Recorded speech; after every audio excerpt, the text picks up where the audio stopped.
ፈተና ወደ ህይወትህ ከማስገባት ወደ ህይወትህ ከማስገባትሽ ደግሞ ሚስጥረኛ እያልሽ ደግሞ ዝም ብለህ ውስጥ ገመናን አታባከን። አንዱ ፈተና ራስን የምትሆን ኧረ ከሱማ ምደብቀ የለም ኧረ ከሷማ ምደብቀ የለም የኔ ወዳጅ የኔ ወንድም የኔ እህት የኔ አባት የኔ እናት ሞኝ አትሁኑ።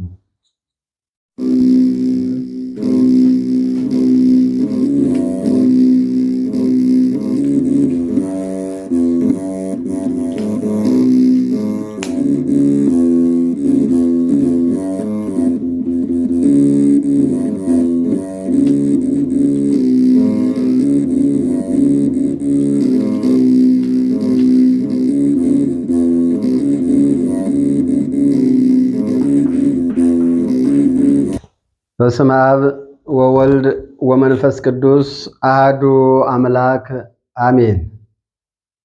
ፈተና። የተከበራችሁ የልዑል እግዚአብሔር ቤተሰቦች በያላችሁበት የእግዚአብሔር ቸርነትና ምሕረት አይለያችሁ እያልኩኝ እስከ ሞት ድረስ ባፈቀረን በጌታችን በመድኃኒታችን በኢየሱስ ክርስቶስ ፍጹም ሰላምታ ሰላም እላችኋለሁ። እንደምን ዋላችሁ? እንደምን ሰነበታችሁ? እንደምን ለዚህ ሰዓት ደረሳችሁ? ቸር መሐሪ ቅርብ የሆነው የቤተልሔም ሕፃን የቀራንዮ በግ ወልድ ኢየሱስ ክርስቶስ እኔንም እናንተንም በፍቅር በሰላም በቸርነት በምሕረት ጠብቆ ለዚህ ዕለትና ለዚህ ሰዓት ስላደረሰን ክብርና ምስጋና ለስሙ ይሁን። እንደ አምላካችን መልካም ፈቃድ ፈተና በሚል ርዕስ እየተማማርን መግቢያውንና የመጀመሪያውን ክፍል ባለፈው ክፍለ ጊዜ አይተናል። አምላክ ቢፈቅድ የዓለም ሁሉ መድኃኒት የሆነው የአብ ድንግል ማርያም ልጅ ኢየሱስ ክርስቶስ ለእኔና ለእናንተ ምሳሌ የሆነው ማቴዎስ ወንጌል ምዕራፍ 11 ቁጥር 29 ላይ ከኔ ተማሩ ያለው አባት ፈተና በሰዎች እንዴት እንደምንፈተን ምሳሌ በመሆን አስተምሮናል። ዛሬ እንደ አምላካችን መልካም ፈቃድ እሱን እናያለን ማለት ነው። የጥበብ ባለቤት ሚስጥርን የሚገልጽም እሱን ነውና የራቀውን አቅርቦ የረቀቀውን አጉልቶ ለኔም ለናንተም በሚመቸን መልኩ እንዲያስተምረን መልካም ፈቃድ ይሁንልን። እንግዲህ ፈተና በፍጡር ወይም ደግሞ እኛኑ በመሰሉ ሰዎች ልንፈተን እንችላለን። ይህንን የምንማረው ከጌታችን ከመድኃኒታችን ከኢየሱስ ክርስቶስ ነው። ሥጋ በመልበሱ እነሆ እነሱ እንዲያዩት እነሱ እንዲዳስሱት ፈልጎ ወጥቶ ቅዱስ ዮሐንስም በአንደኛ መልእክቱ ምዕራፍ 1 ከቁጥር 1 ጀምሮ ያየነውን የሰማነውን የበላነውን የጠጣነውን የዳሰስነውን እንሰብክላችኋለን እንዳለው በሥጋ ማርያም የተገለጠ ወልድ ኢየሱስ ክርስቶስ በዙሪያችን ያሉ ሰዎች ፈተና እንደሚሆኑብን ወይም ፈተና እንደሚያመጡብን መልካም ሰዎች እንዳሉ ሁሉ እኔና እናንተን ደግሞ ወደ ፈተና ወደ መከራ የሚያስገቡ በሆነውም ባልሆነውም በተንኮል ሐሳብ የሚፈትኑ እንዳሉ ለእኔና ለእናንተ አስተምሮናል። ጌታችን መድኃኒታችን ኢየሱስ ክርስቶስ በሥጋ ማርያም ተገልጦ ማነ ሥጋን በታምራት ማነ ነፍስን በትምህርቱ ሲያክም በነበረበት ወቅት ላይ በፍጡር ተፈትኗል። ስለዚህ እኔና እናንተ በአካባቢያችን ባሉ ሰዎች አማካኝነት ፈተና ሊገጥመን ይችላል ማለት ነው። ከክርስቶስ ስንማር በተለይ በዚህ ማርቆስ ወንጌል ምዕራፍ 8 ከቁጥር 1 ጀምሮ እስከ 13 ስንመለከት በተለይም እስከ ቁጥር 10 ጌታችን መድኃኒታችን ኢየሱስ ክርስቶስ እያስተማረ ባለበት ወቅትና ሰዓት ላይ የጊዜ ሰዓት ሲመሽ ደቀ መዛሙርቱን ሰዓቱ እየመሸ ነው፣ እነዚህ ሰዎች ወደ ቤታቸው ለመሄድ ጊዜው መሽቷል፣ ቤት ሄደው የሚበሉትን የሚጠጡትን ለማዘጋጀት ይዝላሉ፣ ማለትም ይደክማሉ፣ እዚህ ቆይተዋልና የሚበሉትን አዘጋጅላቸው ማለት እሱ ማድረግ ያለበትን የሚያውቅ የሚረዳባት ነውና ደቀ መዛሙርቱ ደግሞ እዚህኛ ጋር ያለው ከትንሽ ዓሣና ከ7 የገብስ እንጀራ በስተቀር ሌላ የለም አሉ። እርሱም እሱን ወደ እኔ አንጡት አለ። በሕይወታችን የሚገጥመን ነገሮች ሁሉ በማየትም ባለማየትም በመስማትም ባለማስማትም አስበንም ሳናስበው የሚገጥመን ነገሮች ሁሉ በእኛ እንወጣዋለን የሚለውን ነገር አይኖረን። ለሱ እንስጠው፣ አሳልፈን እንስጠው። ለሱ ስንሰጠው አሸናፊዎች እንጂ ተሸናፊዎች አንሆንም። ከሰው በላይ መሆን እንጂ ከሰው በታች መሆን አንችልም። ርቀን መሄድ እንጂ በቅርብ መቅረት አንችልም። ሰዎች እስኪደነቁ ድረስ እጅግ ካልታሰበውና ካልታቀደው ቦታ ላይ ያደርሰናል። ለምን? እኔና እናንተን ፈልጎ ያመጣን እሱ እስከሆነ ድረስ ማለት ነው። ስለዚህ በትንሽ ዓሣና በ7 የገብስ እንጀራ እንደኔ አይነት ጎረምሳ 4000 ሰው መገበና ነው። ጥቂት ትንሽ ዓሣ ነበር፣ ያንንም በሉ ጠገቡም። የተረፈውም ቁርባን 7 ቅርጫት አነሱ ይላል። የበሉትም 4000 ያልነበሩ ይላል። ስለዚህ ይህንን ካደረገ በኋላ ይህ ማን ነው? ምንነቱን እስኪ እንወቀው፣ እንፈትነው፣ እንየው በማለት ሐሳብ ወደሱ ይዘው መጡ።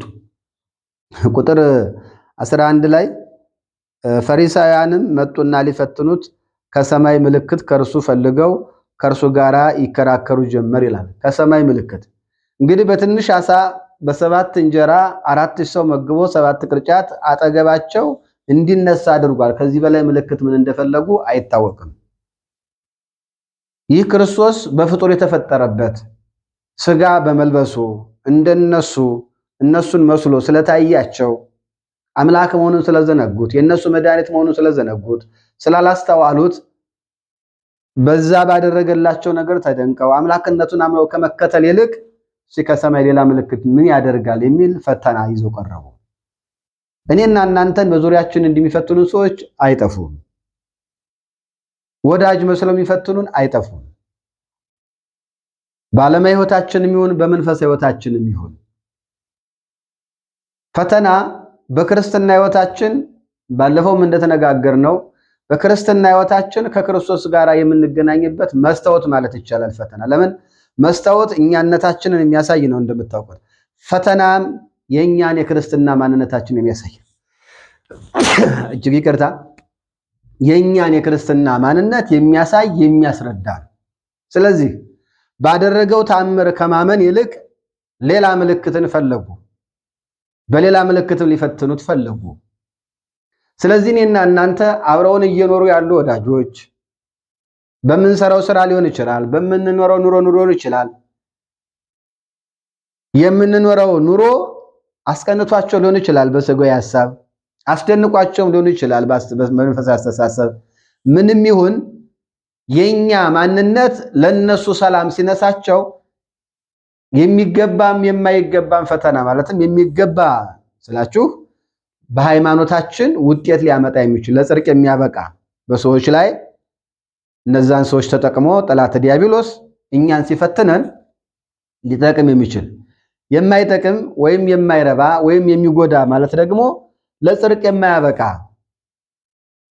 በስጋዊ ሕይወታችን መከራ ሊያመጣብን የሚችል ሰዎች ሊያመጡብን ይችላሉ። እችም ዛሬ ዓለምን ታውቁታላችሁ። ስር በጣሽ ቅጠል በጣሹ በስቷል።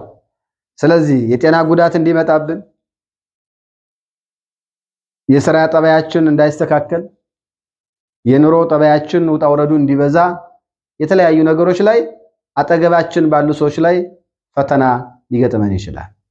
ክርስቶስ ግን ምንድነው ያደረገው? እነሆ በመንፈሱም እጅግ ቃተተና ይህ ትውልድ ስለምን ምልክት ይፈልጋል? እውነት እላችኋለሁ በዚህ ትውልድ ምልክት አይሰጠውም አለ። ትቷቸውም እንደገና ወደ ታንኳይቱ ገብቶ ወደ ማዶ ሄደ አለ። ለምን? ካዩት ነገር ከማመን ይልቅ ሌላ እንደገና ፈተና ነው ማንጣት የጀመሩት።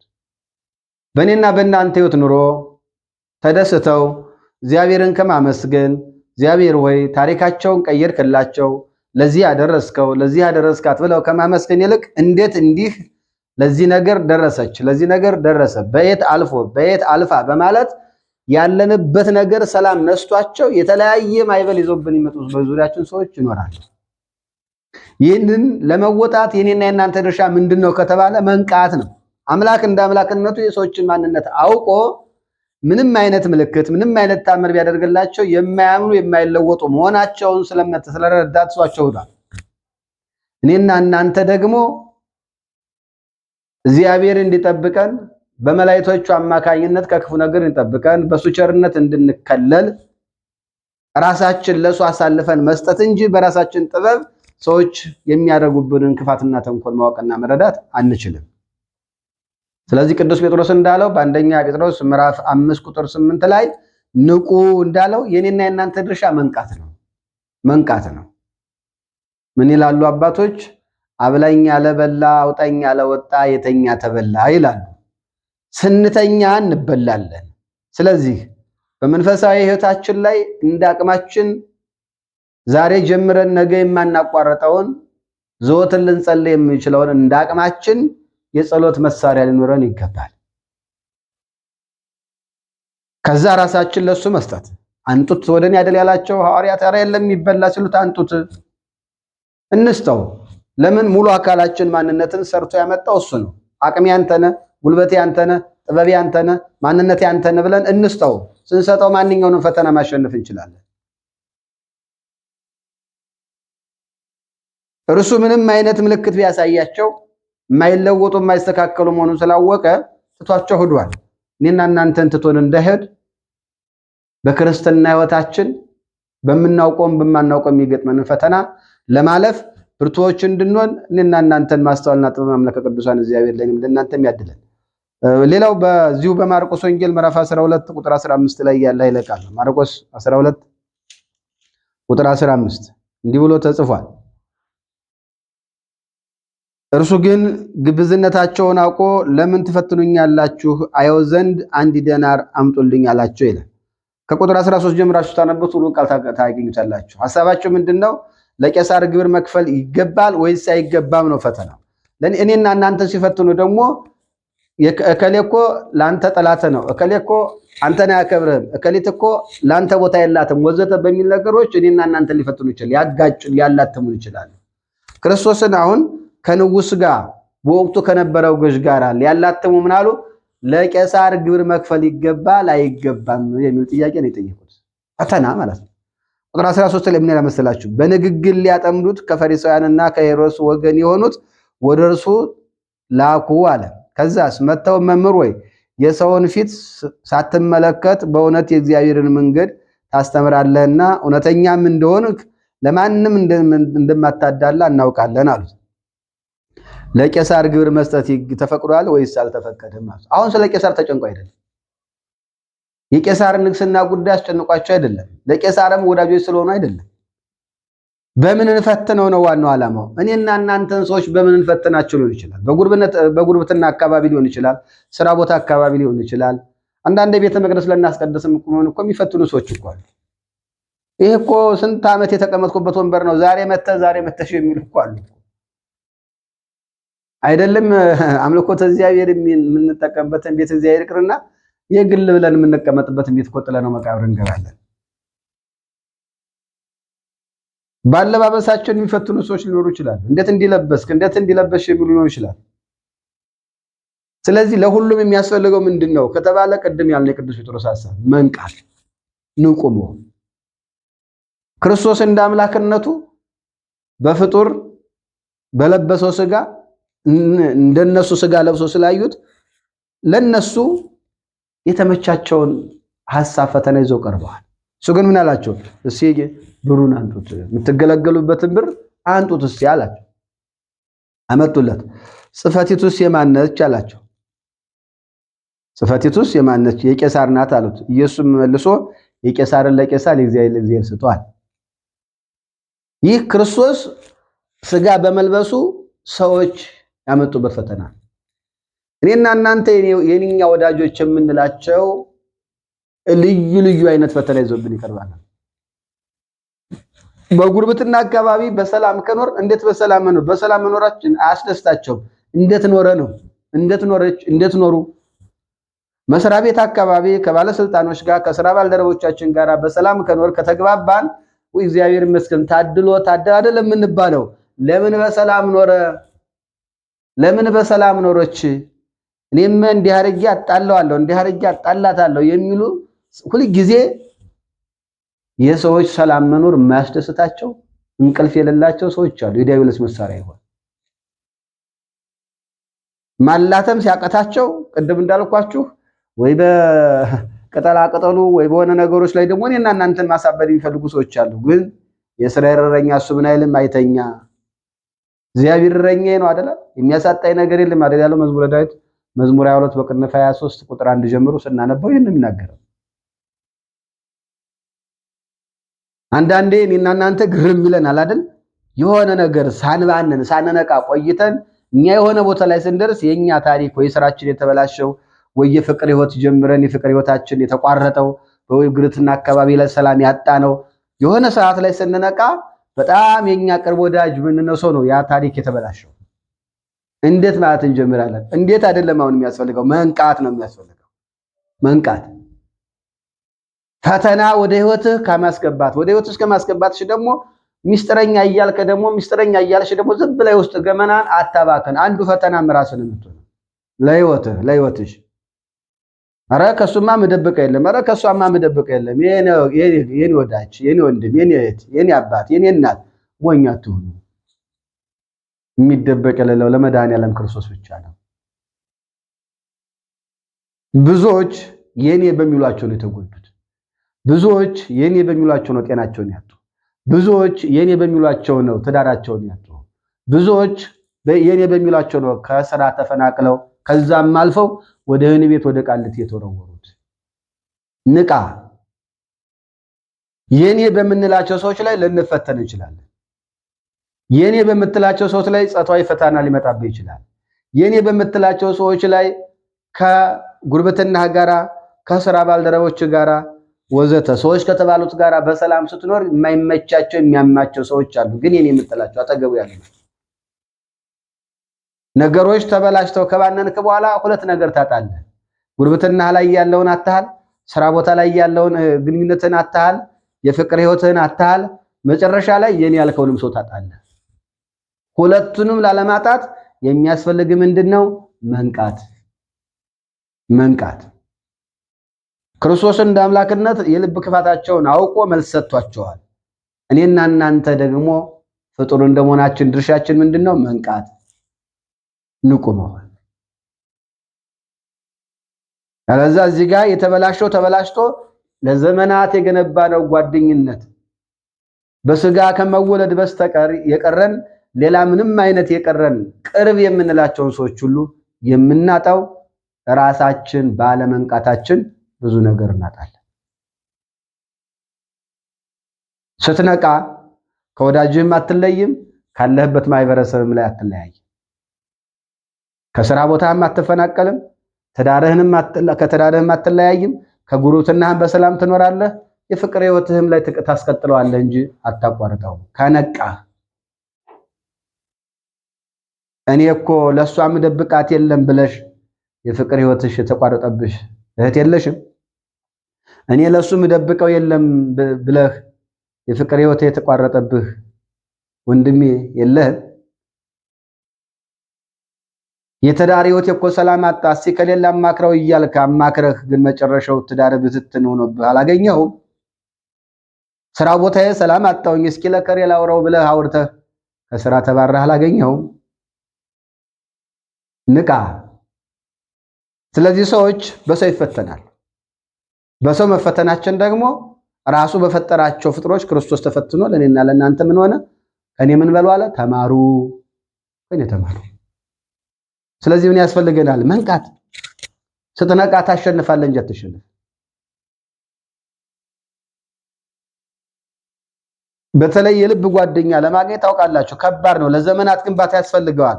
ያን ሁሉ ግንባታህን ነው ባለመንቃትህ የምታጣው። ያለሷ ስትባባል ኑረህ መጨረሻ ላይ እሱን ለማጥፋት እሱን ለመግደል እሷን ለማጥፋት እሷን ለመግደል ብዙ ትጥራለህ። ያ ሁሉ ፍቅር ቀርቶ በአንተ እንቅልፋምነት ምክንያት አትተኛ። ንቃ። ጸሎተኛውን ንቃ። አስተዋይውን ንቃ። ራስን ለእግዚአብሔር አስረክብ። የውስጥ ገመናን አውጥተህ አታውራ። የውስጥ ገመናህን ለእናቱ ለድንግል ማርያም ንገራት። ለጻድቃን ለሰማዕታት ንገራቸው። ቀድሞ ለሚያውቅህ አባትህ ለክርስቶስ ንገረው። ያን ጊዜ ከወዳጆችህም ጋራ በሰላም ትኖራለህ። ስራህን በሰላም ትሰራለህ። አላያችሁም እንዴ ሶምሶን የተሰጠውን ጸጋ የኔ በሚላት አይደለ ያጣው? የኔ በሚላት እኮ ነው ያጣው። ደሊላ በተባለች በስጋ ውበት አሸንፋ ለጠላት አሳልፋ የሰጠችው እያባበለች ኃይል ምን ላይ ነው? ስልጣን ምን ላይ ነው? ይሄ ሁሉን እንደው በአንድ አህያ መንጋጋ ይሄን ሰው ምን እያረክ ነው እያለች እንዲሆነ ያረገችው እኮ ለዛውም ሚስቴ ብሎ አጠገቡ ባደረጋት እኮ ነው። ቅርብ ለምትላቸው ሰዎች የምትነግረውንና የማትነግረውን ለይተህ ወቅ። ራስህ ለነሱም ላንተን ፈተና አትሁን። እንዴና ላና አንደን ዳደራ ከለ እቺ ነገር እንደው አንተ ሆነብኝ ነው እንጂ አንቺ ነሽብኝ የተናገርኩት ለማንም እንዳትናገር ርግኝ ይኑም አንተ ያልቻልከውን እሱ ሊችልልህ ነው። አንተ ለምን አላስከው? አንተ አቅቶህ እሱ እንዲሸከም እሱ ትሰጣለህ። አንተ እንዳቃተ እሱ ያቀተዋል። አንቺ እንዳቃተ እሱ ያቀታታል።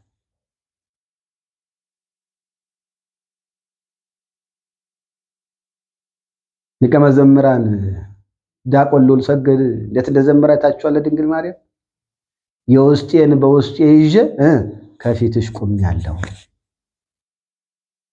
መፍትሄ ያለው ከልጇና ከሷ ያለበለዚያ ራስን አሳልፈ ሰጥተህ ወዳጆችን ታጣለህ። አንተ ፈተና ላይ ትወድቃለህ። ስለዚህ የቄሳርን ለቄሳር ስጡ፣ የእግዚአብሔር ለእግዚአብሔር ስጡ ብሎ እሱ እንደ አምላክነቱ ፈተናውን አልፎታል። እኔና እናንተ ሰዎችን ፈትኑ በምን ልናልፈው ነው? አቅም የለንም እኮ። አቅማችን ክርስቶስ ነው። ጉልበታችን ክርስቶስ ነው። ስለዚህ በእኔም በእናንተም ላይ የሚገጥሙንን ፈተናዎች ማለፍ እንድንችል የኛ በምንላቸው ሰዎች ላይ የሚመጣብንን ፈተና አልፈን ሞት አይቀርምና ስንሞት መንግስቱን የምንወርስበትን ኃይል ጥበብ እንዲያድለን አምላካችን እግዚአብሔር ይርዳን። ሉቃስ ወንጌል ምዕራፍ 10 ቁጥር 25 ሉቃስ 10:25 እንዲህ ይላል፣ እነሆም አንድ ሕግ አዋቂ ሊፈትነው ተነስቶ መምህር ሆይ የዘላለምን ሕይወት እንድወርስ ምን ላድርግ አለው። እርሱም በሕግ የተጻፈው ምንድነው? እንዴትስ ታነባለህ አለው። እርሱም መልሶ ጌታ አምላክህን በፍጹም ልብህ፣ በፍጹም ነፍስህ፣ በፍጹም ኃይልህ፣ በፍጹም ሐሳብህም ውደድ፣ ባልንጀራንም እንደራስህ ውደድ አለው። እውነት መልሰሃል፣ ይህን አድርግ በሕይወት ትኖራለህ አለው። አሁን ይህ ሕግ አዋቂ ወይም ደግሞ የኦሪትን ሕግ አውቃለሁ ባይ ለክርስቶስ ቀርቦ ለፈተና ለምን እንደው ታውቃላችሁ? አንተማ ከሁሉ የተሻልክ ነህ እንዲለው እኮ በቃ የቀረህ የለህም፣ አንተማ ሁሉን ይዘሃል፣ ጎበዝ ነህ፣ በርታ እንዲለው እኮ ነው እሱ ይፈታል። በተቃራኒው ደግሞ አይህም አይደለም ሌላ ነው ይለኛልም ብሎ ነበር። ለጸሎት ስተጋ እንደው በጸሎት የበረታው እንዴት ነው? የጸሎት አቅማጥች እንዳንተ እኮ ጸሎተኛ እንዳንቺ እኮ ጸሎተኛ ለብያ ላይ የሸነገለ በውዳሴ ከንቱ የሚጥል ባልንጀራ አለ። ተጠንቀቅ፣ አልጀመርኩም በለው ይልቅ አንተ እኮ ለማስቀደስ ከቆም ቁጭ አትልም በለው። ኧረ መስሎ ነው አንተ ወገቤ የተንቀጠቀጠ እያመመኝ ነው የምቆመው በለው። አንተ እኮ በስራ ቦታ ያለህ በስራ ቦታ ያለሽ መወደድ መፈቀር የሚገርም እኮ ነው የሚላል። አይ ስላላየ ነው ከስንቱ ጋር እየተላተምኩ ነው የምኖረው በለው። ከሌ ወዳጄ ባለስልጣኑ እንደዚህ እኔ ቅርቤ ቤተሰብ ነው፣ ከሌ ባለጸጋው እንዲህ ነው፣ ከሌ እንዲህ ነው እያለክ በራስህ ፈተና አታንጣ። በራስህ ፈተና አታንጣ። ያዕቆብ ምዕራፍ 1 ቁጥር 13 ላይ ለዚህ ነው እግዚአብሔርን በክፉ ማንንም አይፈትንም፣ ነገር ግን የሰው ልጅ በራሱ ሐሳብና ምኞት ሲታለል በፈተና ይወድቃል። ስለዚህ እኔም እናንተም በዙሪያችን ባሉ ሰዎች ፈተና እንዳይገጥመን ንቁ እንሁን፣ አስተዋይ እንሁን፣ ጥበበኛ እንሁን። ለምን አብረውን ለዘላለም የቆዩትን ጓደኞቻችንስ ለብዙ ዘመን የቆዩን ወዳጆች ለምን እናጣቸዋለን? እሞትልሃለሁ ሞትልሻለሁ ተባብለን የጀመርነውን ፍቅር ለምን መንገድ ላይ እናቆመዋለን? ታማኝ በነበርንበት መስሪያ ቤት ውስጥ ላይ ለምን ታማኝ አይደሉም የሚል ስም ይሰጠናል? በጉርብትናችን ያለነሱ ተብሎ የተሰጠን ስም አረ እነሱ አይረቡም ለምን የሚባል ስም እንዲሰጠን እንፈልጋለን?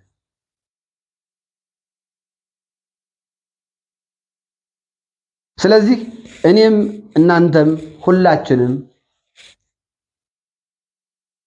ፈተና እንዳልኳችሁ እንደ እምነት መስታወታችን ነው፣ ተመዝነን የምንታይበት ከጨለማ ወደ ብርሃን የምንሸጋገርበት ከውድቀት ወደ መነሳት የምንሸጋገርበት ከስንፍና ወደ ጥንካሬ የምንጓዝበት ነው። ሆኖም ግን አላስፈላጊ የሆኑ ፈተናዎች ወደኛ በእኛ ምክንያት እንዲመጡ ግን አንፍቀድ። ሞክረዋል ይዋሉልኝ።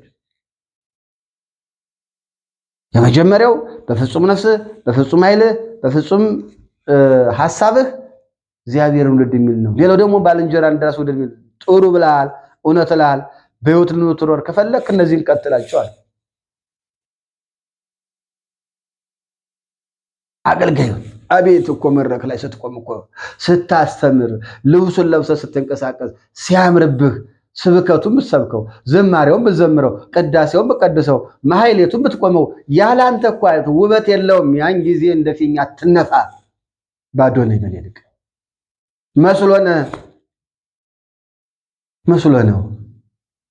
ገና አገልግሎት ለመጀመር እያሰብኩ ነው በልና እዛ አስቀረው።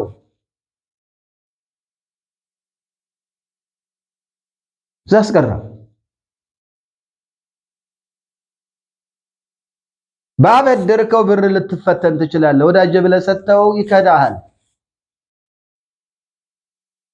ስለዚህ መረዳዳት መልካም ነው። ስታበድር ሊሰጥህም ላይሰጥህም እንደሚችል እመን። በብር ምክንያት ወዳጅን እንደማታጣ ደግሞ ራስን አሳምነው። በቃ ከሰጠ ሰጠ፣ ካልሰጠ ይቅር።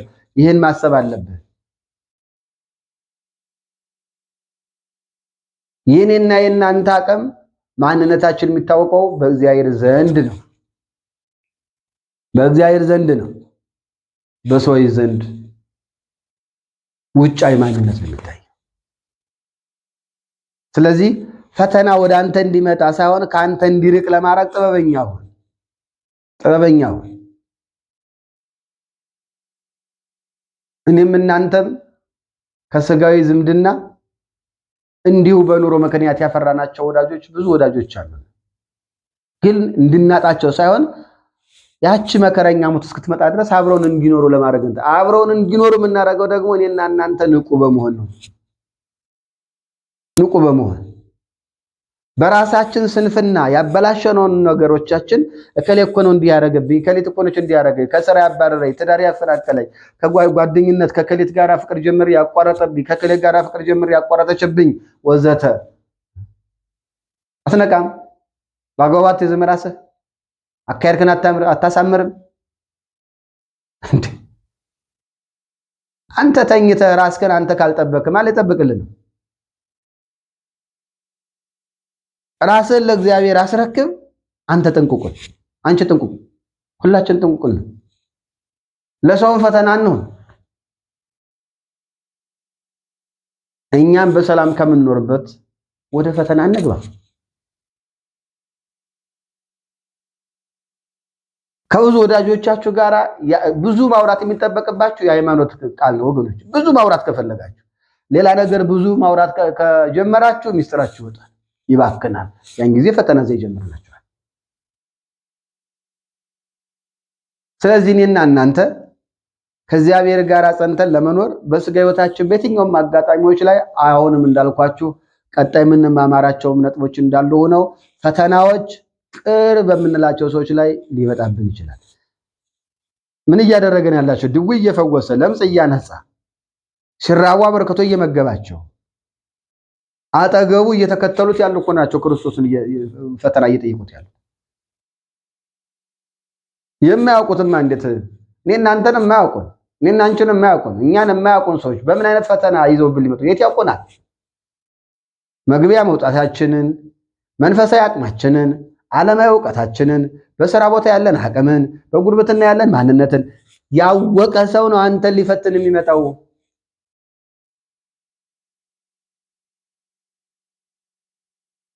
ደሊላ በምታውቀው ተፈተነ። መጽሐፈ መሳፍንት ምዕራፍ 16 ማለት ነው። እግዚአብሔርና እሱ ብቻ የሚተዋወቁበትን አሳልፎ ሰጠ። ወደቀ በፈተናው። በቃ አልቻለም። ሚስጥርን አወጥተህ ስትሰጥ ያን ጊዜ ፈተና እንደወደቅከው አንተና እግዚአብሔር የምትተዋወቁበት ሚስጥር አለ። እሱን አንተና እግዚአብሔር ብቻ ያዙት፣ ያለዚያ ተወርቅበታለህ። እኔ እኮ በምታወኝ የኑሮ ደረጃ የደረስኩት እንዲህ ያደረገን ነው። መንገድ ላይ ሄድና አስቀድሞ ወጥመድ ይሆንልሃል። እኔ እኮ በጸሎት ጠንካራ የሆንኩት በእንዲህ መልኩ ነው። በጸሎት ጠንካራ ለመሆን እንዲህ ሆኑ በል እንጂ እንዲህ አልፌን እንዲሆንኩት አትበለው። ሰዎች በጸሎት እንዲጠነክሩ ምን ማድረግ እንዳለባቸው መከራቸው፣ ገስጻቸው፣ ንገራቸው። በምግባር እንዲያድጉ በምግባር እንዴት ማድረግ እንዳለባቸው ምከራቸው። አንተ እንዲህ ነህ፣ እኔ ገና ነኝ በል፣ እኔ ገና ነኝ በል።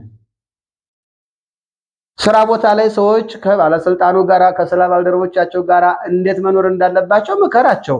አንተ የምትኖርበትን ጥበብ ግን አሳልፈህ አትስጥ። መልሶ ለራስህ ፈተና ይሆናል። ከጉርብትና ጋራ በሰላም የሚኖሩበትን መንገድ ምከራቸው። ጓደኞችን፣ ቤተሰቦችን ምከራቸው። አንተ እንዴት እንደምትኖር ግን የራስን አሳልፈህ አትስጥ። ያን ጊዜ ፈተና ይመጣብሃል። ሰላም መኖርህ የሚያስቀነው አለ። በፍቅር መኖርህ ደስታ የማይሰጠው አለ። በጉርብትና መግባባትህ፣ ስራ ቦታ ላይ መግባባትህ፣ ትዳርህ በሰላም መኖሩ፣ ከጓደኞች ጋር በሰላም መኖሩ፣ ቤተክርስቲያን ሄደህ አመመኝ ቆረጠኝ ፈለጠኝ ሳትል ቀጥ ብለህ ቆመህ ኪዳን ማድረስህ፣ ማስቀደስህ፣ መጾም መጸለይህ ደስታ የማይሰጣቸው በዙሪያ ብዙዎች አሉ። ያንተን ጥንካሬ አይደለም የምትነግራቸው፣ እንዴት መጠንከር እንዳለባቸው ነገራቸው። ያንተ ጥንካሬ ከየት መጣ? አልጠነከርኩም ገና በል። ጠንካራ ነኝ ደግሞም አይደለህም። በጎ ምግባርህን ሰዎች በጎ ምግባር እንዴት መስራት እንዳለባቸው ባለህ አቅም ምከር፣ ንገር፣ ተናገር። አንተ በጎ ምግባር መስራትን ግን አታውራ። የበጎ ምግባር ጠላት የሆነው ዲያብሎስ አጠገብ ባለው ፈተናውን ያመጣብሃል። ያን ስራ እንዳሰራ ያደርጋል። ምናልባትም የተራበ በልተህ አጠጥተህ እንኳን አንተ ትንሽዬ ችግር ቢገጥምህ ራስህ እኮ ነው ይላል፣ እዛው ያመጣብሃል። መጀመሪያ ለራስህ ሳትሆን ነው አንተ ለሰው የምትሆን ይላል፣ እዛው ይሆንብሃል። የምግባር ጠላት ይሆንብሃል። ስለዚህ እኔም እናንተም ቸርና መሐሪ የሆነው አምላካችን መድኃኒታችን ኢየሱስ ክርስቶስ ወደ ፈተና እንዳትገቡ ምንድነው ያለው? ትጉና ጸልዩ። ማቴዎስ ወንጌል ምዕራፍ 26 ቁጥር 41 ላይ። ስለዚህ ራሳችን ለእግዚአብሔር አሳልፈን እንስጥ። የኛ የምንላቸውን ሰዎች እንዳናጣቸው፣ ቤተሰቦቻችንን እንዳናጣቸው። እኛ በየትኛውም አቅጣጫ መልካም ማንነት ካለን የኛን ማንነታችን መንገር ሳይሆን እነሱ መልካም እንዲሆኑ ባለን አቅም እንምከር። ፈተናዎች ወደኛ ሲመጡ ነቅተን ማሸነፍ የምንችልበትን ጥበብን፣ ጸጋ፣ በረከትን በልግስና መስጠት የሚችለው አምላከ ቅዱሳን የቤተልሔም ሕፃን የቀራንዮ በግ ወልድ ኢየሱስ ክርስቶስ ለኔም ለናንተም ማስተዋሉን ጥበቡን ይሰጠን ዘንድ ፈቃድ ይሁንልን። ስለዚህ እንደኔና እንደናንተ ሰው ሆነው ቤተሰብ ሆነው ጓደኛ ሆነው የሥራ ባልደረባ ሆነው ጎረቤት ሆነው ወዘተ ፈተና የሚያመጡብንን ሰዎች ላይ ንቁ ሆነን እነሱንም እንዳናጣቸው እኛም በፈተና እንዳንወርቅ ጥበብንና ማስተዋልን ይዘን በእምነታችን ጸንተን ላጠፋነው ንስሐ ገብተን ቅዱስ ሥጋውን ክቡር ደሙን በልተን ጠጥተን መንግስቱን መውረስ እንድንችል አምላከ ቅዱሳን እርሱ እግዚአብሔር ይርዳን። አምላክ ቢፈቅድ በቀጣይ ሰው ራሱን ለአንድ አይነት ነገር ያዘጋጀ ለመሆኑ ራሱን ሊፈትን ይገባዋል በሚል እንማማራለን። ዛሬ ያስተማረን የመከረን የገሰጸን የአባቶቻችን አምላክ እግዚአብሔር ክብርና ምስጋና ይግባው። ወስብሐት ለእግዚአብሔር ወለወላዲቱ ድንግል ወለመስቀሉ ክቡር። ይቆየን።